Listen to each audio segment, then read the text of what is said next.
सौरभ गांगुली का सिक्सर देखा है कि नहीं? देखा है? बड़ा तेज छक्का मारते हैं सौरभ। अच्छा यह बताइए, उनका सिक्सर मशहूर क्यों था, उनका छक्का मशहूर क्यों था? ना इसलिए मशहूर था, आपको नहीं मालूम, मुझे मालूम है।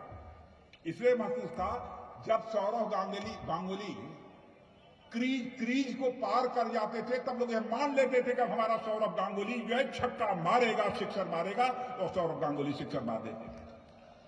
तो बहनों भाइयों, अब आप लोगों ने लोकसभा के चुनाव में जो वोट दिया है, समर्थन दिया है, उससे अब हम लोग भी अब क्रीज पार कर गए हैं। अब इस बात की पक्की गारंटी है, विधानसभा के चुनाव में हम लोग भी अब छक्का मारेंगे, सिक्सर मारेंगे और यहां पर भारतीय जनता पार्टी की सरकार बनाएंगे। और इसलिए ज्यादा कुछ न कहते हुए मैं यही कहूंगा, बूथ स्तर पर सारे कार्यकर्ताओं को लगकर काम करने की जरूरत है।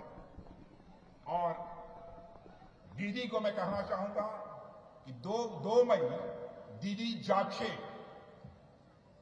2 मई दीदी जागशे, आसोल परिवर्तन आवश्य। 13 साल पहले बाटला हाउस का एक इंसिडेंट हुआ था। वहां आतंकवादी घुस गए थे, दिल्ली पुलिस उनसे लड़ाई लड़ रही थी। उस लड़ाई में एक हमारा पुलिस का ऑफिसर शर्मा, उसको गोली लगी थी। उस समय एक टेररिस्ट इंडियन मुजाहिदीन का अरीज खान, ये अरीज खान वहां पर गिरफ्तार हुआ था। तो ममता जी ने कहा था ये एनकाउंटर फेक है, फेक, और अगर ये सच्चा होगा तो मैं राजनीति छोड़ दूंगी।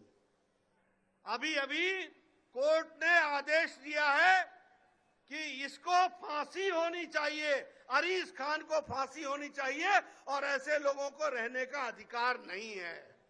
मैं पूछता हूं ममता जी, अब आप राजनीति से कब संन्यास लेंगी?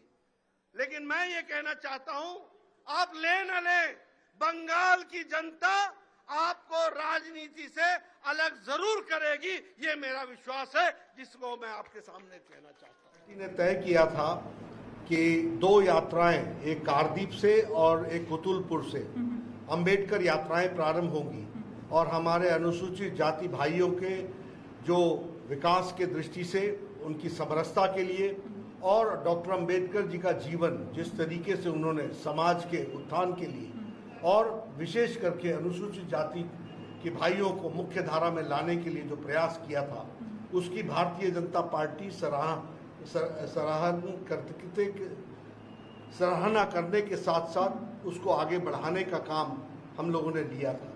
एक यात्रा जो कुतुलपुर से प्रारंभ होनी थी, उसका श्री गणेश मैंने किया।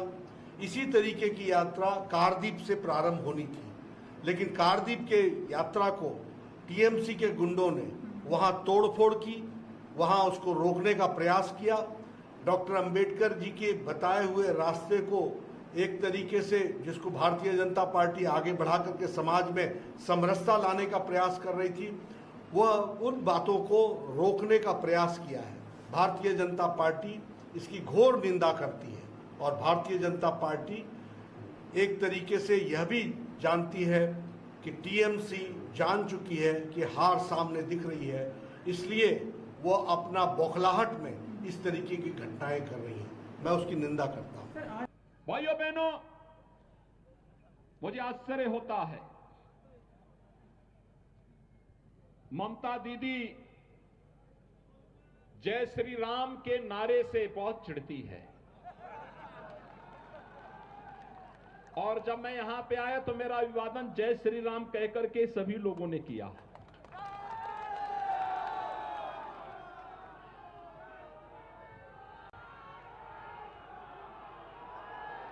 मुझे आश्चर्य होता है।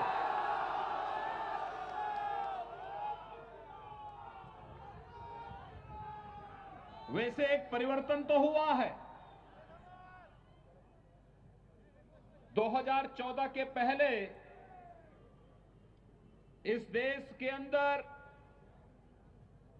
एक ऐसी पीढ़ी, एक ऐसी नस्ल पैदा हो गई थी बड़ी संख्या में जो मंदिरों में जाने को ये मानते थे कि उनके सेकुलरिज्म इससे खतरे में पड़ जाएगा। लेकिन आज मैं देख रहा हूं ममता दीदी भी अब मंदिर में जाकर के चंडी पाठ कर रही है। ये परिवर्तन है ना, ये है नया भारत। हर व्यक्ति को भगवान की शरण में जाना ही पड़ेगा। टीएमसी की सरकार इंफ्रास्ट्रक्चर को डेवलप करने में विफल रही है। टीएमसी की सरकार के समय में इस सरकार ने 2 कार्यों के लिए बंगाल को बदनाम किया है। एक भ्रष्टाचार के कारण और दूसरा अराजकता के कारण। भाइयों बहनों, आज मैं आपसे कहना चाहता हूं, आखिर मर्यादा पुरुषोत्तम भगवान श्री राम जो भारत के कोटि कोटि नागरिकों की आस्था के प्रतीक हैं, मर्यादा पुरुषोत्तम भगवान श्री राम का उद्घोष करने पर यहां की सरकार को, टीएमसी के लोगों को आखिर आपत्ति क्यों? ये पूछा जाना चाहिए कि आखिर जय श्री राम का उद्घोष करने पर यहां की सरकार को सहज स्थिति क्यों पैदा होती है? लेकिन मैं कह सकता हूं, राम का विरोध जिसने भी किया वह जनता के द्वारा हमेशा उसको मुंहतोड़ जवाब दिया गया। और बंगाल की जनता, जब मैं यहां पर उपस्थित हुआ था, यद्यपि मैं 1 घंटे पहले आ गया था, लेकिन मैं देख रहा था जो लोग मौजूद थे अभिवादन में एक ही बात कह रहे थे और वह कह रहे थे जय श्री राम का।